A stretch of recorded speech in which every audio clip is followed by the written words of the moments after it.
It doesn't seem like JD and Usha Vance's recent trip to Greenland went too well for several reasons. It's cold as here. Nobody told me. He might not have been talking about just the weather. When the second couple touched down in Greenland, Usha's attitude towards JD was icier than the frigid terrain, and it's easy to see why. Initially, Usha was scheduled to travel with their son and spend the time touring cultural sites and meeting with local Greenlanders in a show of friendship and camaraderie. But when JD invited himself along, he rearranged the entire schedule. I decided that I didn't want her to have all that fun by herself, and so I'm going to join her. Rather than checking out the dog sled race, the Vances' updated itinerary now saw them heading to the remote Pituffik space base for a day of speeches and press opportunities.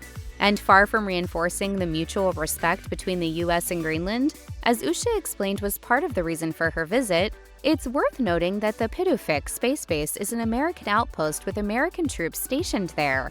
So much for connecting with the locals. It's safe to say that the week of March 24th was not a good one for Vice President Vance. First, there was that pesky Signal Group chat leak threatening national security, which dropped Vance right in the middle of the fallout, even though he wasn't the person who leaked the chat. But just as he was trying to get that kerfuffle under control, he was shuffled off to Greenland, and nobody even told him that a place with 215 glaciers might have a nip in the air. It's cold as here. Nobody told me. To make matters worse, it really is looking like his act of taking over the trip might have driven a larger wedge into his marriage than he may have thought. Usha has always appeared to be a strong backbone for JD, and even quit her lucrative job to join JD on the campaign trail. When he was elected to the White House, she readily upended her life to support her husband. Now that Usha has officially begun her second life as the second lady, though, it does appear that some cracks are forming within the marriage. Like when they got to Greenland and Usha bolted out of the plane way ahead of JD and maintained her distance from him the entire time. Maybe she was cold and simply wanted to get from one warm vehicle to the other, but the fact that she doesn't even wait for him to open the door for her to get in the car is telling.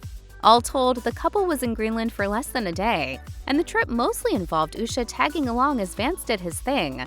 Considering the excitement she had to see the rest of the territory, you know that's got to sting. It's often been suggested that Usha doesn't always see eye to eye with JD, which isn't necessarily a bad thing. Having opinions that differ from those of your spouse can encourage growth and intimacy, as it takes a healthy relationship to be able to disagree with each other. However, just 2 months into his current term as vice president, JD appears to be leaning more heavily than ever on Usha for moral support. And the downside is that it looks like he may be tossing her under the bus in the process.